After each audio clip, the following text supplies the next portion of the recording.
Carmen, we're gonna have you get connected through the student experience. So we wanna see I want you to see what students would see if you were to take your Google Slides and leverage them through Smart Learning Suite Online.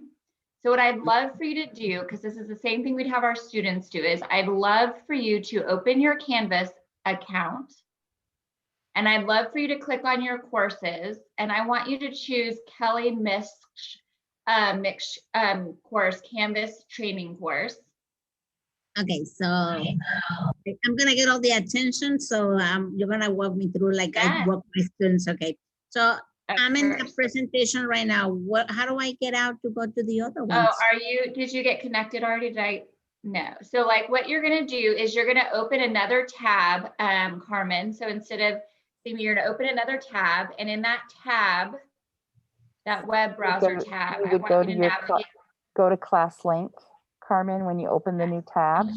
Yes, but if I'm on that presentation and you're sharing, I don't see where do I get out.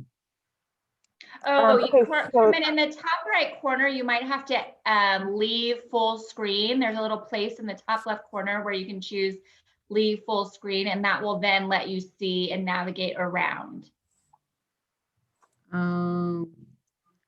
See, that's why I needed the okay, so at the top, attention. At the top, Okay. sometimes full screen, right? Yes, exit full screen. Yeah, exit full screen. There you go. All right, and I see, Marcella, that you've joined us too. So essentially what we're doing first is we're gonna get the student experience to see what it's like if we take our Google Slides and use them through Smart Learning Suite. So what everyone's doing right now is they're navigating to class link and opening your Canvas account. And once you open your Canvas account, I want you to click on courses, and you're going to click on Kelly's course, which is called Canvas Training Course _ Mix. And once you click, yeah, so I have it open on my screen too. So if you need a peek, you can always come back over to the Zoom screen to look. And Welcome Marcella, everyone that's joining us. If you haven't joined my course, in the chat, I have put the self-enroll link to my Canvas course that you're able to join in on. Okay, so if you haven't joined before, you can go ahead and click on that Canvas course self-enroll link. And what Casey's asking everybody to do is to then go to your dashboard where you see your courses. And if it's not populated there, if you'll go into all courses and locate the Canvas training course. Okay. So everyone's getting into their Canvas account. So going through class linking, getting in your Canvas account, then you're finding Kelly's class, which is called Canvas Training Course. If you don't have it already, if you're not connected to it already, Kelly's added it to the chat. You're going to click on Kelly's course. And when you do that, you're going to notice that you have some different buttons on the left side. You may have fewer buttons or the same buttons as I do, but you're looking for the button that says Smart on the left side.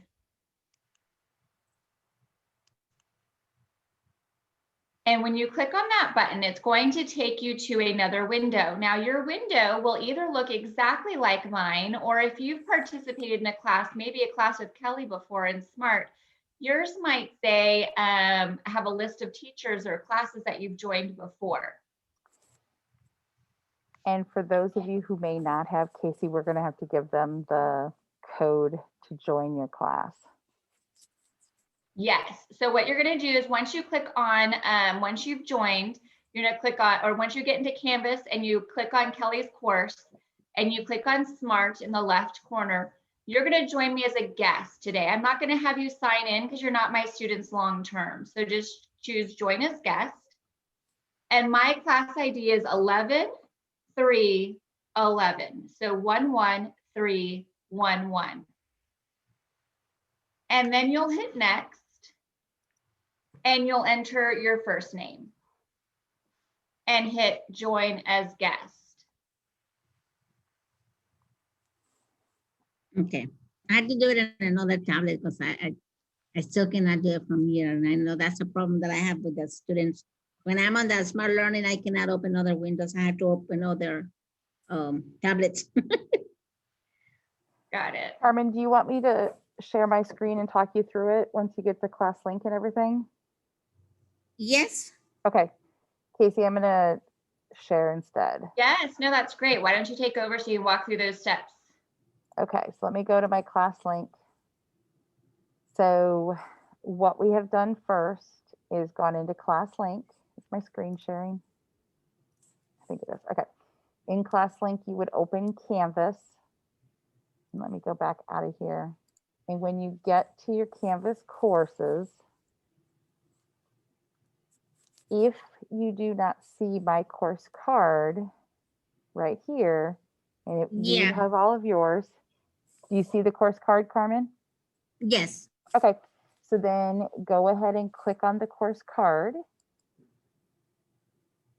And now I'm going to flip mine to student view so it looks just like what you're seeing. Okay. You should be right here. And you have 5 options on the course navigation.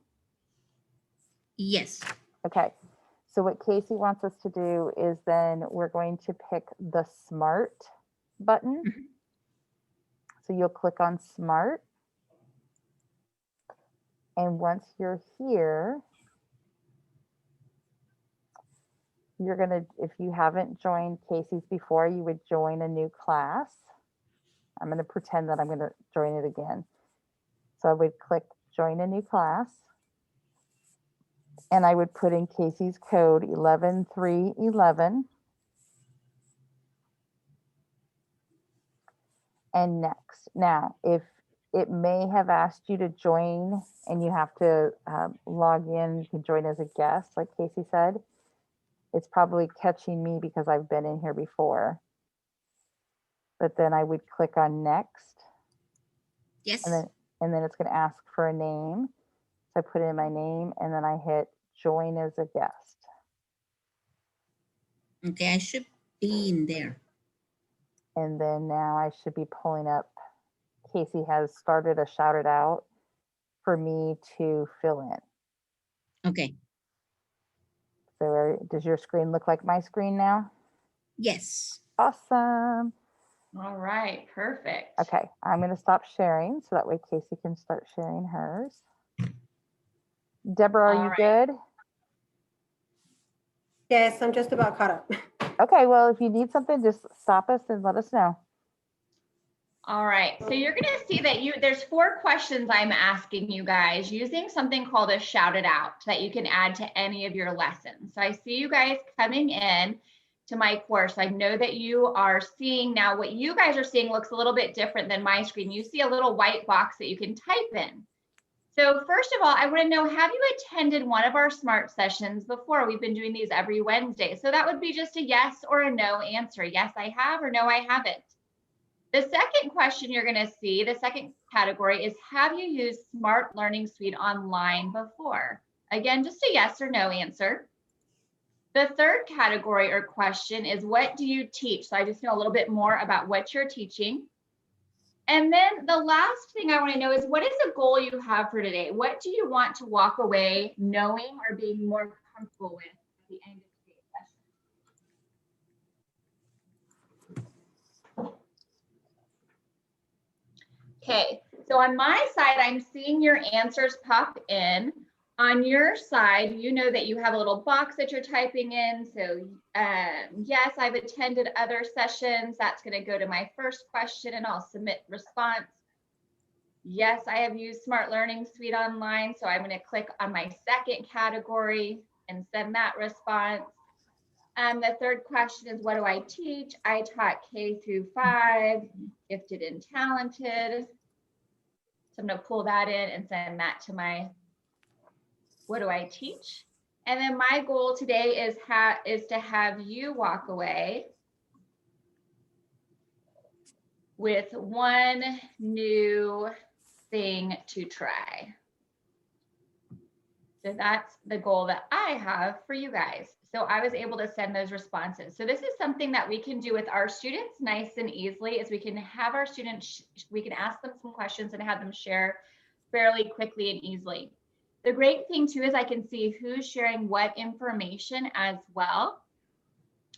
And one of the neat things too is we can always move things around. So for instance, I see that Carmen said answered all 3 questions. I can move that to different areas, right? That's all right. It doesn't matter, right, Carmen? That works just fine. But I can see and I can move things around if I need to. So we have, let's see. So we have a couple people who have tried SLSO, and then some that have not tried it yet, and that's okay. Because some people have been here before and some are new. That's great too. We're always learning new things every time. So teach educational technology, all subjects, an instructional specialist for math. Awesome. Good to know. So to learn how I can engage my students more in my lessons, that's a great goal. Have you walk away with, sorry, that's mine, to learn more about this resource. Great. So those are some fantastic goals. So really quickly, we're going to go ahead and continue along our path. Just because I know we're at 4:45. I'm going to backtrack at the end to cover some of the other earlier pages, some information for Kelly to share and for me to share.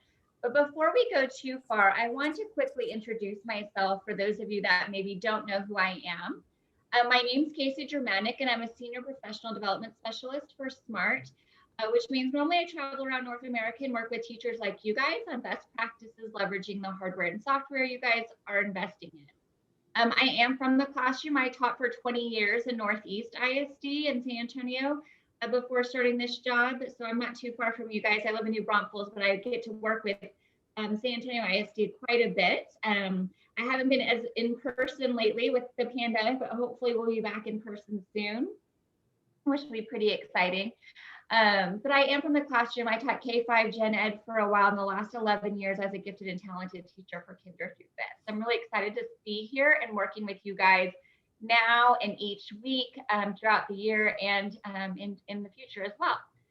One thing I do want you guys to be aware of is that I'm here to support you guys beyond just this 1 hour. So if you have any questions, you're free to reach out to me via email or Twitter, and I'm here to support you. We can jump on a call, or I can brainstorm or send you quick videos to help you as you continue your journey. You guys have the amazing Kelly in your corner in the district, which is amazing.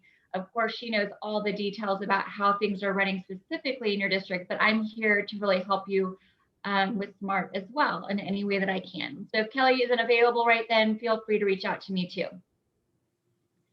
All right, so like I said when you guys were first joining us, the goal today is really for you to see what's possible on your student side first, and then we'll get into more of the teacher side. So how do I do this so that I can have these types of lessons with my students? And our goal is to see how we can take our Google Slides and import them into SMART and just make them more engaging and more interactive for our students. And this whole thing, ooh, let's see, something just popped over there. This whole thing that I'm working with today, what started as a Google slideshow. So it's just a Google slideshow that I imported into SMART, and then I layered in some extra tools like that shouted out that we just did a moment ago.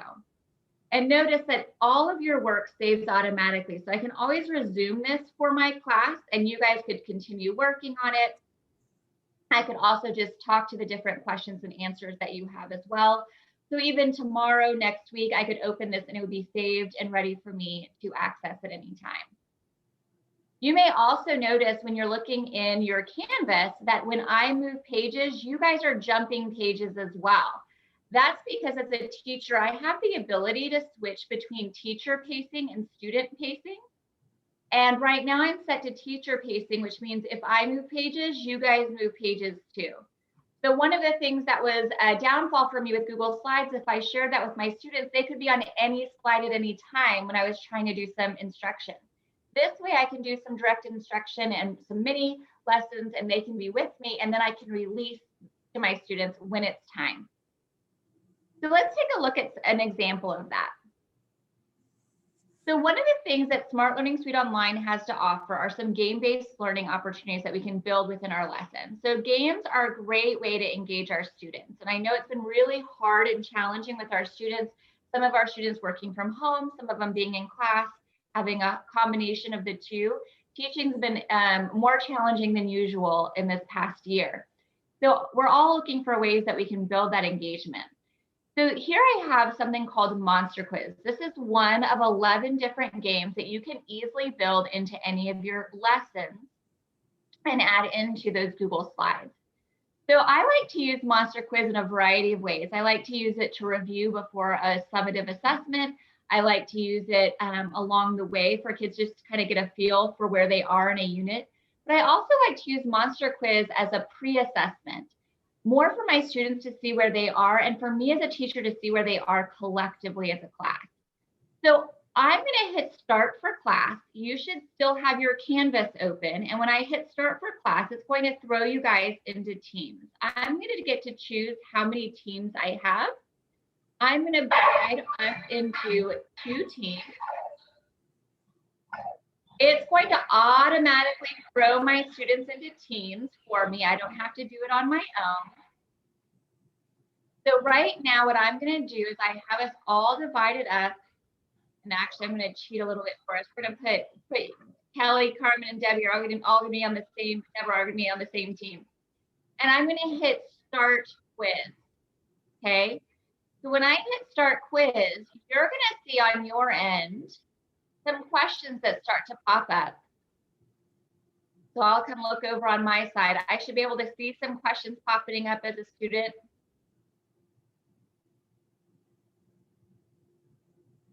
And you'll get feedback whether you are right or whether you are wrong on an answer. If you get an answer wrong, it will come back. So you will see that question continue to grow, to come back to you. It won't go away. So you're going to have to keep seeing it till you get the right answer, which is good for students. They have that opportunity to continue to work and see those answers come up.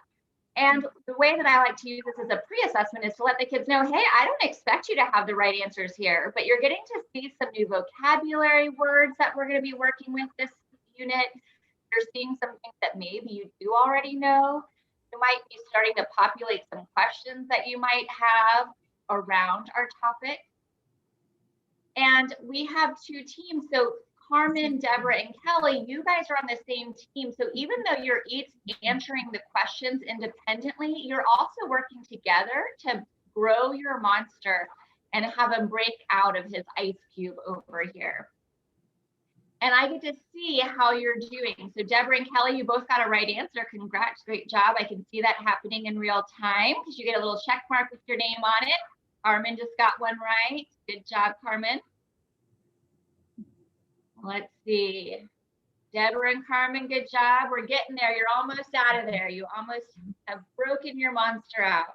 Carmen and Deborah, good job. You're so close. The Frosty Breezers are in the lead by a significant margin. Of course, Snow Blinders has one person on their team that's not here and participating, and then the other one is here but not participating. So we're helping you out. All right, come on, Frosty Breezers. You're almost there. Good job, Carmen. You should be right around the corner to be finishing. Now, the good thing is I can end, good job, guys. I can end the quiz at any time. I don't have to wait for all of my teams to finish. I don't even have to wait for any of my teams to finish. So I don't know about you, but a lot of times I start something like this and we have a very limited amount. I may have to end the quiz a little bit early to review because you can review the content. So when I hit review, on your side, you're going to see exactly how you personally did. So Carmen, you're going to see which answers you got right and wrong. Deborah, you're going to see what answers you got right and wrong. As a teacher, I get a view of the whole class. I get a view of the class as a whole. So I can see Frosty Breezers, you guys got the answers right the first go round 50%, 57% of the time, which would be pretty good for a pre-assessment, right? If we haven't taught this at all. Then I can click class review and I can actually look at each question and walk through the answers for each question. In a pre-assessment, I probably wouldn't walk through each question, but I might say, oh goodness, I noticed that most of us got, which of the following is not an inherited trait? That tells me you guys have heard of inherited traits or know something about that, which is pretty cool. We're gonna explore more about it. So I can really break this down. And if I was doing this as a review before a final assessment, then I would really get into the nitty gritty and talk about each answer. But today, for a pre-assessment. This is more for the students to kind of see where they are in their learning before we've started the unit. And for me as a teacher to see, are there some areas I'm going to have to spend more time versus other areas. And these are monster quizzes are very easy and quick to build for our students. I gave you guys 15 seconds for each question. You guys can adjust that. So I know, I think I saw someone who works with special education. A lot of times you have to think about time limits and what's appropriate for those students. You can adjust the time limits, and you can even take the time limits away completely depending on the needs of your students. Any questions about that? I have a question. Does this have any type of like math type on it? So that particular quiz does not have, I mean, you can use some of the shortcuts using the math, like the keyboard, but it doesn't have like a math font that you can add yet, and you can't add images. But some of the other games you can add images. So like if you have a more complicated equation, for instance, you can actually grab an image of that, that equation and add that to that game as well. All right, so the next thing we have is we have the ability to take our Google slide. So this behind here is just a Google slide, and I can convert it to what's called a workspace, which I can put my students into collaborative groups. So one of the things that's been challenging is our kids that are at home not being able to participate actively with the kids in class, or even when all the kids were at home, making sure that they're collaborating and sharing ideas was difficult and challenging. We can take Google Slides and we can convert them to handouts or workspaces. A workspace is meant to be collaborative, putting kids into small groups or even everyone in the whole class together. As a teacher, I'm going to hit set up. So workspaces tend to work better if you're in a synchronous learning experience rather than asynchronous, although you can use a whole class workspace in an asynchronous situation. So I'm going to hit set up. And again, I'm going to, very much like Monster Quiz, what we did just a minute ago, is it's going to ask me, hey, how many teams do you want? In this case, I'm going to put every one of us on the same team. So we're all on the same team. And at this time, what you're going to see coming up on your screen looks very much like my screen. You're going to notice on the left side, there's some different tools. So we have our pen tool that just allows us to write with a pen or a mouse. We have an eraser tool that allows us to erase any of those pen marks. Underneath there, we have the ability to add images. We have a Bing Safe Search for Creative Commons licensed images that we can search. We can also add URL links, or we can select images we have saved on our computer. So I'm going to think of something that comes to mind when I think of genetics. And one thing that comes to my mind is DNA. So I'm going to search the online images for DNA. And I'm going to double click and grab one of these DNA models and add it to the page. When I added this, you guys also saw it added onto your screen. And if you click on the image, you'll see a circle with a down arrow. And if you click on that, you'll see that the teacher added this image. I also can move down below the mountain. I'll see that the A allows me to type something. So I'm going to click on the A and click anywhere on my screen. And I'm going to add the word DNA, add below my model. And again, you guys, if you click on DNA, the model, the text, you can click that same down arrow and see the teacher added it. I can come and click on the new DNA model that was just added and click the down arrow, and I can see Kelly added that DNA model. So you guys can use the image tool or the text tool to add something that comes to mind when you think of genetics. I know something else that comes to mind is dimples. So I'm going to add this little drawing here. I'm going to use the pen tool to draw an arrow to the dimples. And I'm going to use the A and type somewhere the word dimples there to kind of all connect it. All right, so let's see who's adding. We see some other content being added. And I see, let's see, we have things coming in. Carmen added the eye over here. Kelly added hair color. Deborah, it looks like you added, and I moved yours, but yes, you added that image of the father and the mother and all of the carriers. So you can see that we can see students' work coming in. We can see who's contributing, whether you're a teacher or a student, you can both see who's contributing. Now, the other thing I like to do is I like to add some infinitely cloned objects for my students to add. So one of the things, like if I wonder about something someone's added, like I'm wondering about Deborah's image, I can drag this question mark over here and show I'm wondering, I have some questions about her model. If I agree with something, like I agree with Kelly that hair color is, does connect with genetics and heredity, I can grab that check mark and drag it up to that image of hers as well. So we can really interact with each other too. We can add our own ideas. We can add to each other's ideas. I can ask questions of my peers and things along those lines. Any questions about that? So you just create that in the background in the Google slide. Yeah, so I designed this in Google Slides, the page. The check mark and the question mark I added in Smart Learning Suite Online, and I'll actually show you guys how to do that shortly. But those two pieces, if I want something to be movable on my Google slide, I'm going to add that once I get it into Smart. But I designed the page the way that I wanted it to look using Google Slides. Can you add any image to be movable, or is it only certain things that they provide? No, you can add any image and make it infinitely cloned, any image you want it to be. So that you have a lot of options here. Sky's the limit. So you can make a lot of math manipulatives, Deborah. So like if you were doing, if I was doing, I could do algebra tiles. If I was working in algebra with my kids, I could do base 10 blocks, any of those types of things. Awesome, thank you. Sure. So the other thing that I can do is I can have pages that I create in Google Slides that I can convert them into handouts, which means that each of you get your own copy. So right now you see a start button on your side. And as a teacher, I see a student progress button.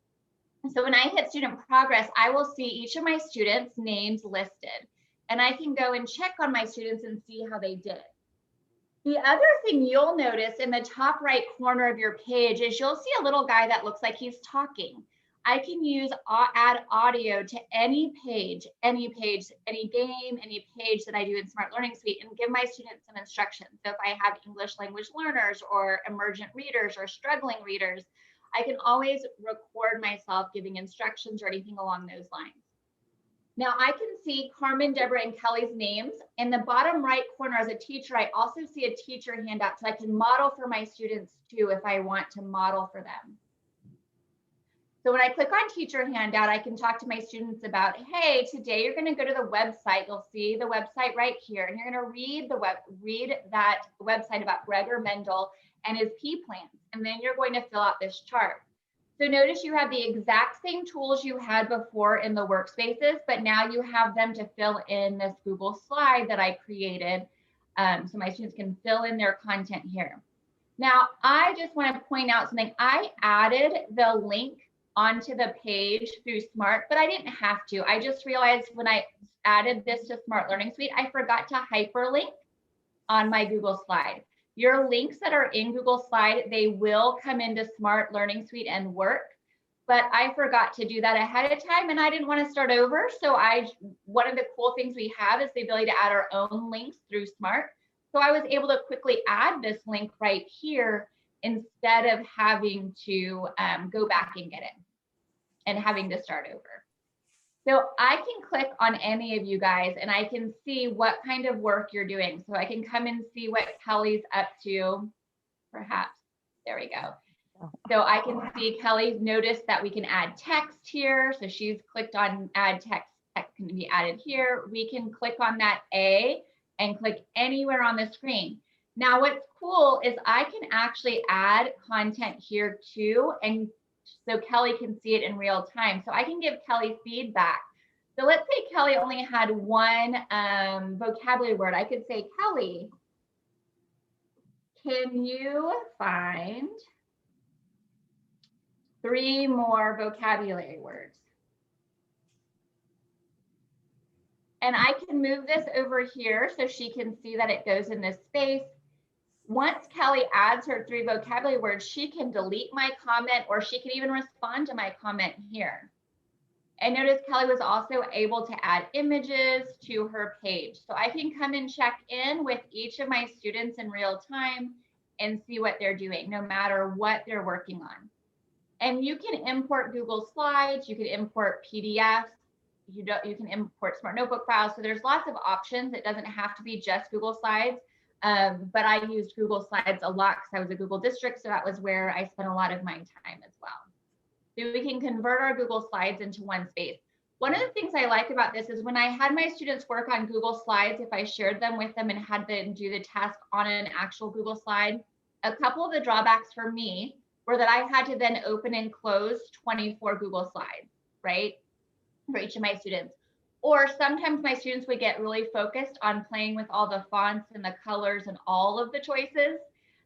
So here, and when I convert the handout, convert my Google slide into a handout, I can see all of my students in one space. So I can click on Carmen and then just keep navigating through all my students. They're all right in the same lesson. I don't have to open and close multiple Google slides. They're all right here.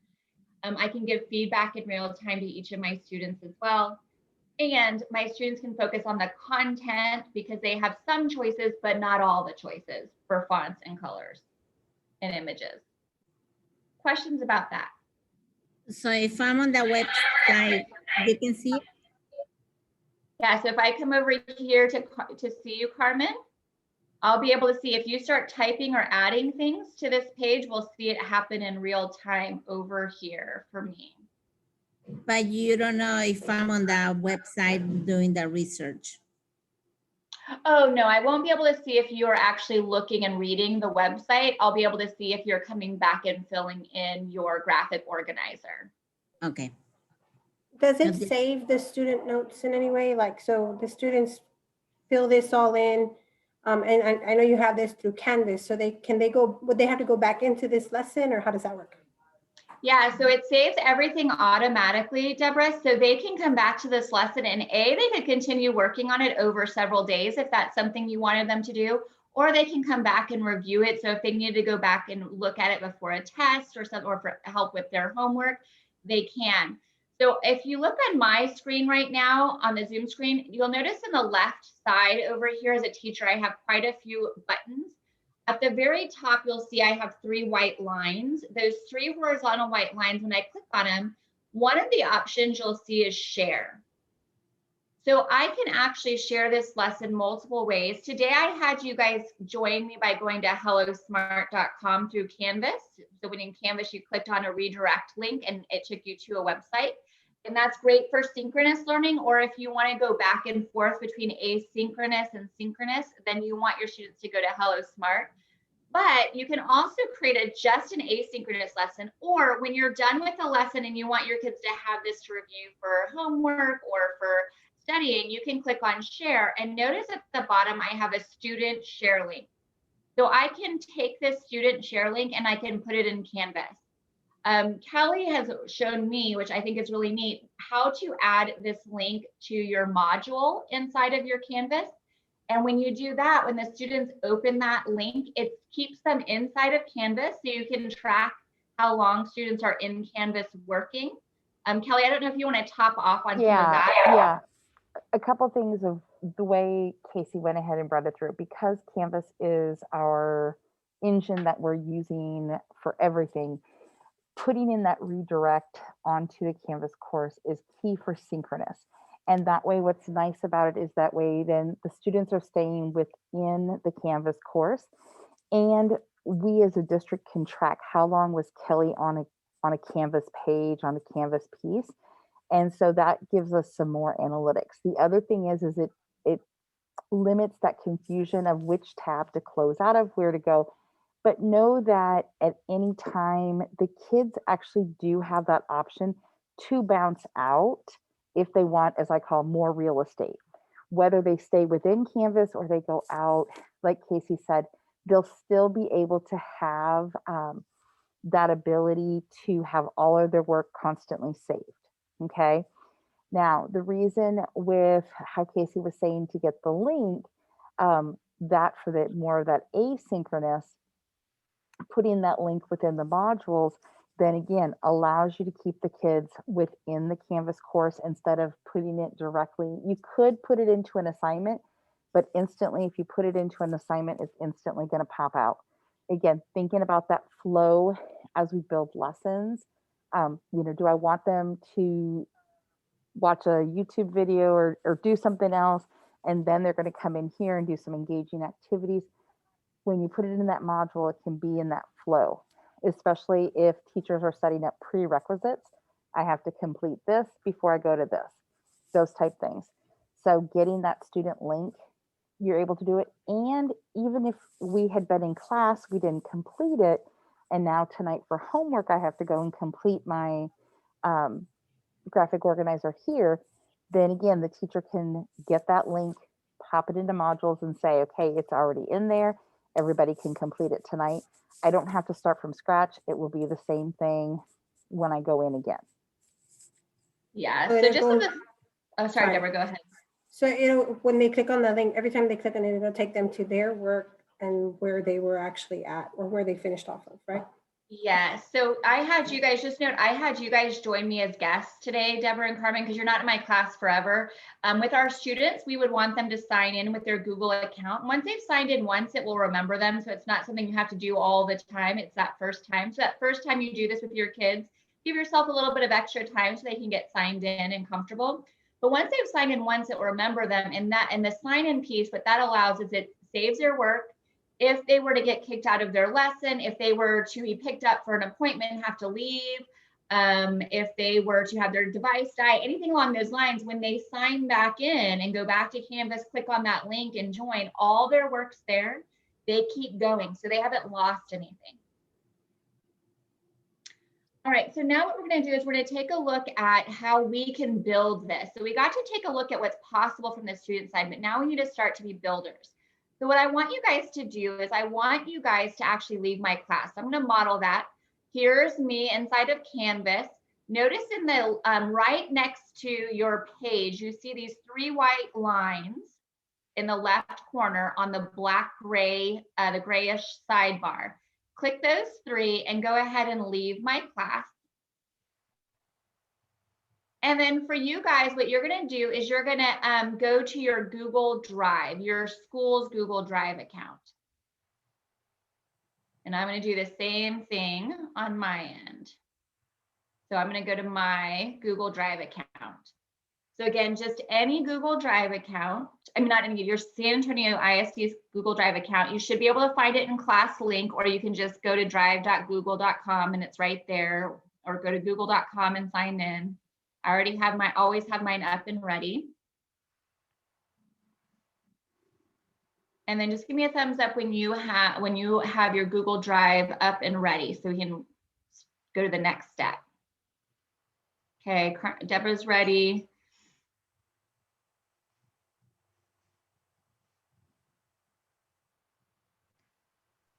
Deborah, which part of math do you work with? Is it 6th, 7th, and 8th, or high school? High school. High school, okay. Mm-hmm.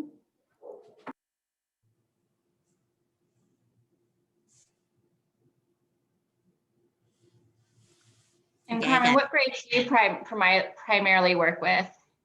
3rd grade. 3rd grade? Okay. All right, so you're inside of your Google Drive. Now I just want to show you guys where I am in my Google Drive. So I'm actually inside of a folder. So if you look at the top of my Google Drive here, you see my drive, and then an arrow says Google integration trainings, and then an arrow that says Google PDFs, PowerPoints, and more. So that just tells me where inside of my drive I am. I'm inside of a folder. Some of you might just be in your main drive, and that's okay too. But just note, wherever I'm living or wherever I'm set, when I start to build my smart lesson, that's where it's going to be saved. Now, the cool thing is I can move it anywhere I want later. So that's fine. It's not stuck wherever you started. I just want you to be aware though, that where, just like with the Google slide, if I start to build a Google slide here, it's going to be inside of this folder, right? If I'm in my drive and I start to build, it's going to be saved just in your main drive. Does that make sense? Okay, so now what I want everyone to do is I want you to click on new in the top left corner, click new. Then I want you to click more because we're doing something more than Google. So new, more. And then you should see, you might have to scroll down, you should see Smart Learning Suite. So you're going to click that. So just one more time, you're going to click on New, More, Smart Learning Suite. Now, if you've never done this before, you may be taken to the teacher sign-in page. Look at the bottom right corner and it'll say teacher sign-in. So you'll click teacher sign-in and you'll sign in with your school's Google account. So your Google credentials. Once you sign in for the first time, it might ask you if you're an adult or a minor. You guys are adults, so click adults. It might ask you for, it might start showing a little video. You can X out of that video. What you're trying to get to is a screen that looks kind of like mine. You should have like a blue bar across the top. You might also have something that says your asks for your display name. That's what your students call you. You can always change that later, so don't worry about what you put in now. I'll show you where you can change it if you need to. So when you're looking at a screen that kind of looks like mine, give me a thumbs up so I know you're ready. All right, awesome. All right, so just really quickly before we start building, I want to show you guys where you can always edit your class. So if you look at the main part, notice that at the very top banner, mine says Getting Smarter. That's what I named my class. And underneath that, it says class ID and it has my class number. 11311 is always my number. It never changes. That's the same for you, Deborah, and you, Carmen. Even if you work with multiple classes. So Deborah, I'm assuming if you work at high school, you probably have multiple class periods. It doesn't matter that you have multiple class periods because you're choosing what lessons to open for which classes and which lessons you're sharing on Canvas to which courses. So you're in charge of that. So your student, you can still have that same class ID. Notice in the left corner, you'll see Edit Class. I'm going to go ahead and click that. Notice that you can always rename your class. You can also reset your class ID. So if you don't like the class ID that you were given, you can reset it till you find one that you like. You can't choose your number, but you can keep hitting reset, reset, reset till you get a number you like. But again, once your students join your class once, it remembers you, so they don't have to have the number memorized or anything like that. All right, so now let's get into how do I build, okay? So I want you guys, there's a couple of buttons across the top. The main we're going to work on is this big green one, but I just want to quickly address the blue one and the gray one. The blue button is where you can explore lessons and activities that already exist that were created. So if I click here on the blue button, it's going to have some different activities. So if I wanted to do a lesson on NASA's Mars rover that just landed on Mars, there's a lesson here that I can click on. I can test it out. So I actually can try it out before I choose to use it. I can play the YouTube video, I could play the games, I can do all the things, and then I could choose to save it to my library. I'm going to hit the home button in the top left corner because we're not going to really do anything with resources right now. So I can get back to my main dashboard. The other button I want to point out is the gray training button. This button is your friend. So when I click on this training button, it pops out another tab, and I just want to point out a couple of things. One is right here, we have free webinars that we do each week. So you can always join those webinars. They're 30 minutes. If you can't join live, still register and you'll get a recording emailed to you along with an ability to get a certificate printed for participation. But moving down, you'll notice, hey, how do I get started with Smart Learning Suite? You'll see some directions, but then you also have 1-minute videos you can watch for each of these different pieces. So how do I enhance my lessons? How do I deliver them? Everything's here with little bite-sized videos. So that's your gray training button. So now let's jump into where we're going to really spend our time, the green button. So I want everyone to hit that green add activities button. Okay, when you do that, a couple of things I want to show you guys.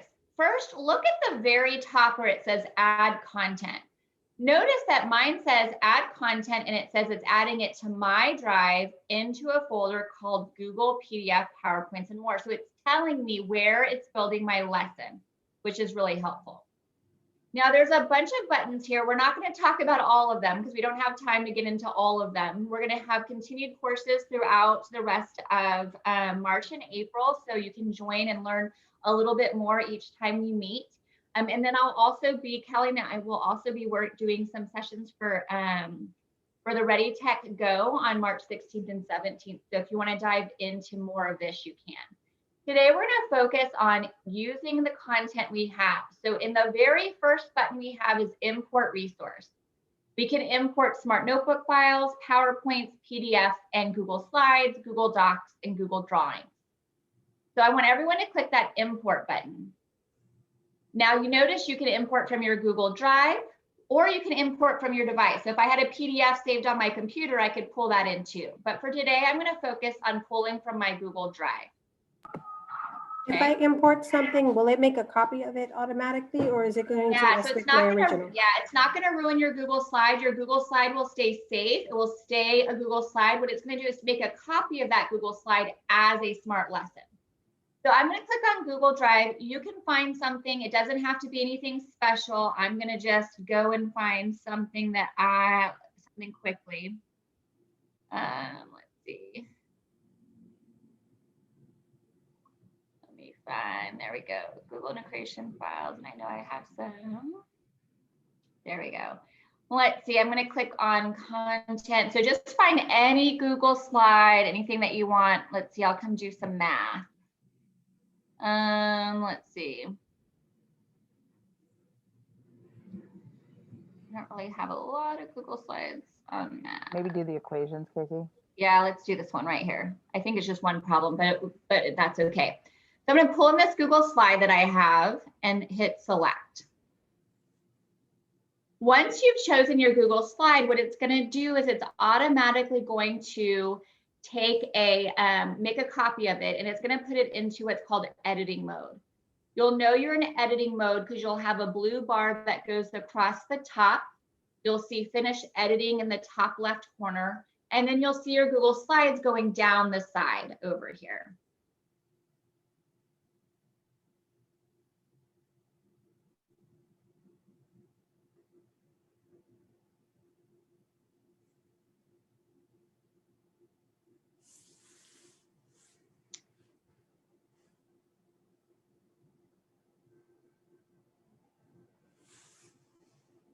So let me know when you have your Google Slides imported and you see that same blue bar across the top with the finish editing in the corner. Give me a thumbs up. Okay, Carmen's ready.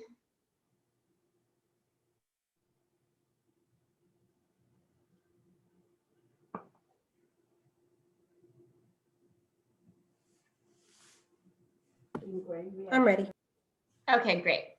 So now I'm going to show you a couple of things on a page with a Google slide. So a couple of things to point out. First of all, look up above your Google slide. Notice that you have a couple of options. One is I have an A, that's text. So if I want to add some extra directions, if I want to add some numbers that are infinitely cloned, I can do that by clicking on this text. So I can click on the text, and let's say I want to put a place for the answer. I can type that and I can resize it. I could put this down at the bottom and give my students a place to put their answer, right? So you can add that. One of the other things, just note with any of your objects, if you touch them, there's always going to be a down arrow that you can click with some other options. So I can lock the word answer so my kids can't move it and they can't change it. So now it's stuck where it is. Okay, look above your Google slide again, and now you'll notice that next to the A is a mountain. When you click on the mountain, you're going to have a pop-up that goes to the left of your screen. So watch me, I'm going to click on that mountain. And now notice on the left side, I have three options. I can upload images, I can add a web link, or I can do a being safe search for some images. So let's say I wanted to add some algebra tiles to this page for my students to use in solving this. I think I might have some already or something close. So I'm going to hit select image because I have something saved on my computer. Yep, here's an algebra tile. So we're going to grab it. I think I need an extra one, but we'll just take it. So I can add these algebra tiles here for my students to use and put them here. Now I want my students to be able to move and manipulate these and work with them. So to do that, I need to have them infinitely cloned. So what I'm going to do to infinitely clone, and this works with any image, any text, so I can even do this with numbers. It doesn't have to be just pictures. I'm going to click on the algebra tile, the rod. I'm going to click on that, click the down arrow, and one of my options is infinite cloner. So now I won't run out of those, and neither will my students. Then I'm going to click on the next object, click on that down button, and choose infinite cloner. My students will no longer run out of that. They're infinitely cloned. They have as many as they need. That's super useful. Yeah, so it's very fast and easy. And again, Carmen, you can do that with text too. So if I click on the A, and let's say I was having my students work with numbers, for instance, I can make numbers or letters, like if we're working on word families or anything like that, I can click on any object, even text, and click that down arrow, and I still have infinite cloner as an option. So you have that always available. If I have a number that I want to put like in a box for them to drag, I can do that too, right? Yeah, so if you want something that they can. So it's just place value where they have the numbers where they have to drag them. Yeah, so if I had the numbers down here, Carmen, let's say for me to drag, oops, let me do that. For them to drag up, so let's say they were doing place value. If I had numbers for them to drag, instead of locking this in place, like I did before, I'm just gonna leave it unlocked, and they'll be able to move and manipulate the numbers as much as they want. Okay. So now the other thing I want to point out is look below your page now. Right now, this page is set to view only. That means the teacher is the only one that can manipulate these pages. We want the kids to be able to move and manipulate, right? So next to that, you'll see convert to activity. Click on that button. You have two options. You can make it a handout. That means each kid gets their own copy. It's like standing at the copy machine and making 24 copies for 24 students, or probably making 28 copies for 24 students because you know someone's going to lose their copy. Or you can make it a workspace where you put kids in a team. So if I wanted kids to work together to solve this problem, I can make it a collaborative workspace. I can put my kids into teams. If I want them to work by themselves, I'm going to make it a handout. In this case, I think I want to know what the student can do by themselves. So I'm going to make it an individual handout. So I just click it. And just like that, it's converted this page. And now my students will be able to manipulate and move that content and be able to answer their questions. And I will be able to see each student's work individually on the lesson. Any questions about that? One thing I forgot to point out is look at the bottom left corner next to the blue bar with the white plus button. Right to the right of it, you'll see a trash can. That's how you can delete a page you don't want. But next to that is the guy that talks. That's where you can record directions or record information for your students. So if you click on that guy, I can hit start recording. Today, I want you to use the algebra tiles to help you solve this problem and record your answer below. I can pause and review. If I want to continue recording, I can. Today's problem is negative 4x plus 7 equals 15. Good luck. Then I can pause to review. When I have it how I want it, I can add it. So now my students can go back and listen as many times as they want. Or even, Deborah, one of the nice things is you might even give them helpful hints or tips. So like I know with my students, when we were doing algebra with my 4th and 5th graders, the negative sign, they would always forget about the negative sign. So I could maybe give them a tip. Hey, remember, we need to pay close attention to whether it's a positive or negative number and make sure we follow that all the way through. You can give those tips, those places where you know students tend to struggle. And what's nice about all of this is, again, thinking about the students who are needing that extra support, needing some more directions, because you may have given the directions orally in the Zoom, but again, it gives you that other opportunity for Kelly to go on her own again and listen to what the directions were. So thinking about that. I know we are at 2 minutes left, so just let me point out another piece to this really quickly with our last couple minutes. In the bottom left corner where you see that blue bar with the white plus button, go ahead and click that. This is where we can enhance our learning and our lessons for our students. There's a lot of different pieces. For instance, I can add a YouTube video that has no ads, no comments. It's a clean, nice video. So Deborah, this is a great way to give your kids homework help, is to add a YouTube video. It won't take them to YouTube. It won't have ads. It'll have just the video you want them to see. So if it's a Khan Academy video or something along those lines, you can search it, it's here for them. And that helps the parents too, right? As a parent who was doing calculus with her daughter last year during the pandemic, I didn't even know where to start to Google to help her, right? So when the teacher started adding some of these YouTube videos, it was hugely helpful to both of us. So you have these extra tools. The one I want to point out is the game-based activities. That's where I found that monster quiz.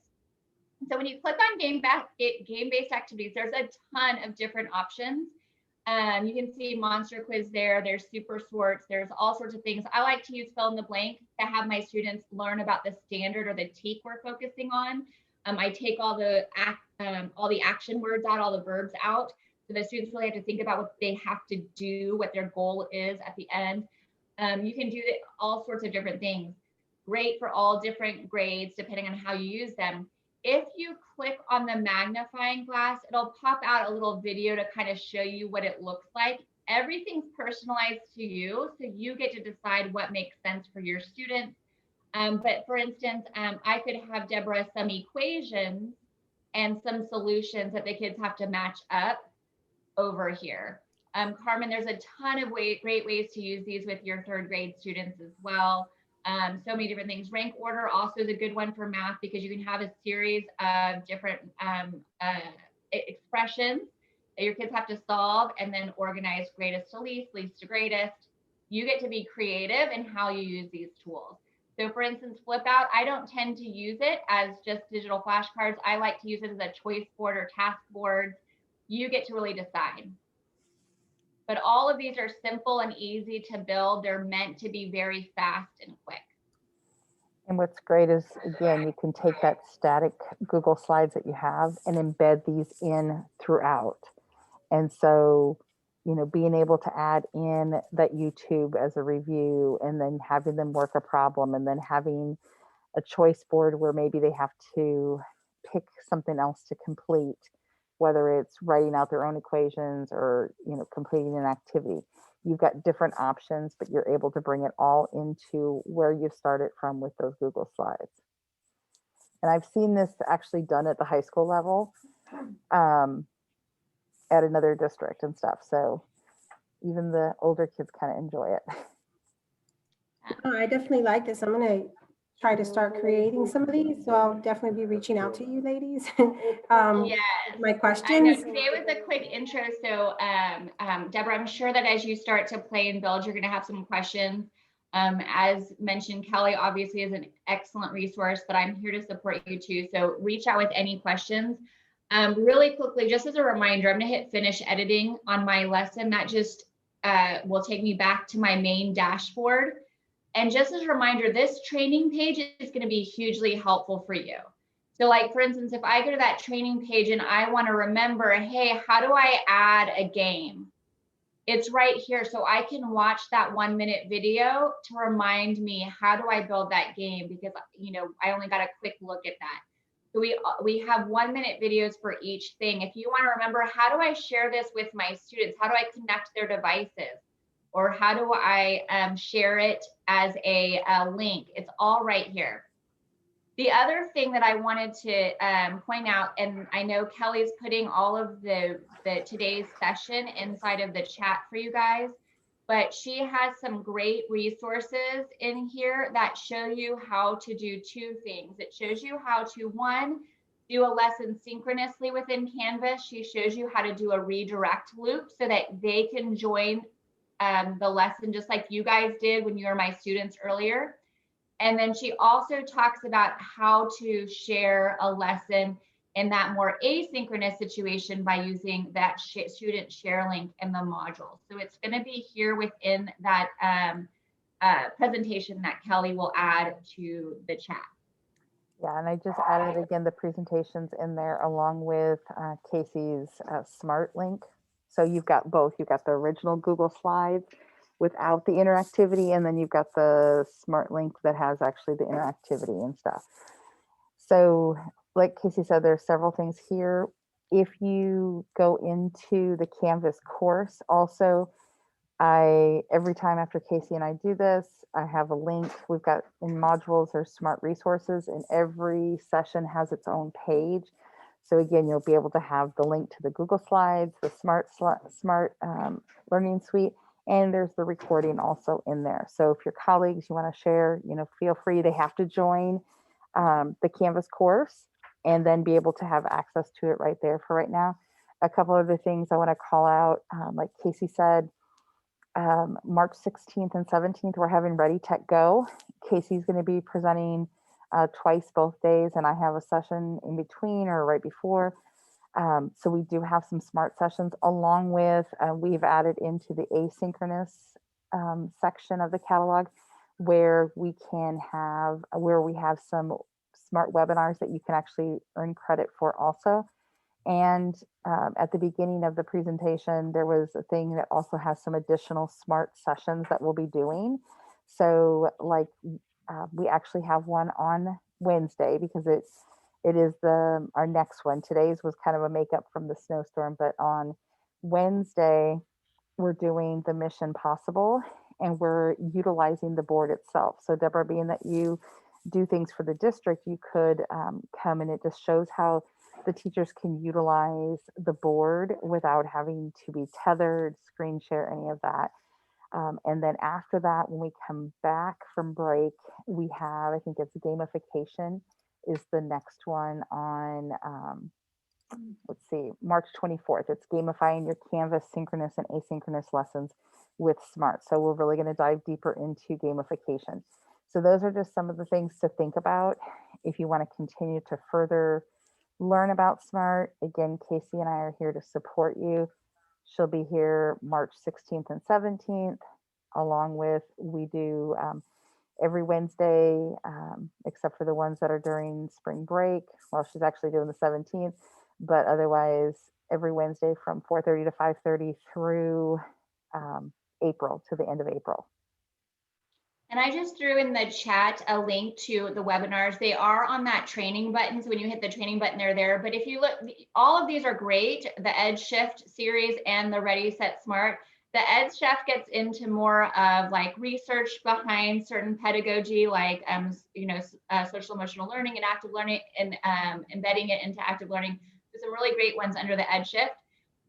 Ready, Set, Smart is more on how do I do this? How do I make these? How do I use them with my students? So both of them are great. Even if you can't go live, you can register and you will get a recording of the webinar, and you'll get the ability to print out a certificate for your participation as well. So you can check out those as well. The next one is today, so you're not going to see that one. The next one is March 11th. That's your spring break. You're probably going to just be relaxing and chilling. But if not, there's a Getting Started with Smart Learning Suite online. It will repeat again in April and May, so you have alternative dates. And then there's also Google users. This one's specific to you guys, the Google district. And that's Friday, March 19th. So there's a bunch of options of things to choose from as well. Thank you guys so much for joining us. I know we went a few minutes over time as we were getting everyone connected, but Kelly and I really appreciate you guys being here. Spread the word. We're looking forward to anyone who's willing and able to come and participate with us each week. Okay, thank you. Just a real quick question. How do I get it done? If I got it like that. Okay, so hit finish editing in the top left corner. Right. Okay, so once you hit finish editing, it's going to take you, let me go ahead, it's going to take you back to your main dashboard right here. Okay, so when you do that, if you want to start this lesson with your students for your students next week or tomorrow, all you'll do is you'll click on the actual lesson and it will start it for you. Okay. And then the three buttons in the bottom right corner, that allows you to edit the lesson, share a link. So if you want to share with another teacher friend, you can do either a teacher link or a student link. So if I hit share link, I can share, the top one is sharing a link with teachers and they'll get their own copy that they can use, or I can get that student link for Canvas. You also will see that you can make a copy. So Deborah, this is one that will help you with working with multiple periods. So if you're teaching the same thing 2 periods in a row, you'll want to make a copy. So you have a copy for period 1 and a copy for period 2. Otherwise, you'd have all of your students in one space, which is a lot of students to navigate in that one space. So I make a copy and just name it like period 1, whatever, period 2, you get to decide. And remember, all of your lessons are inside of your Google Drive too. You can always find them by hitting new, more Smart Learning Suite, and it'll pull up this dashboard here, but it is saved inside of here. So if you look in my Google folder right here, you'll notice that I have this mathequations.sls that has this blue and purple circle.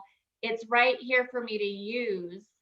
I can just click on it and start it by double clicking right here and it launches it. So I don't have to go find it through the dashboard. It's also living inside of your drive once you've built it. All right. Thank you. It was very helpful. Oh, sure. Yes, thank you so much. This was awesome. Thank you, Carmen, Deborah. Y'all have a good one. And Kelly, I think you're going to stay for a second, right? Yeah, yep. So if you ladies have any questions, just let us know. All right.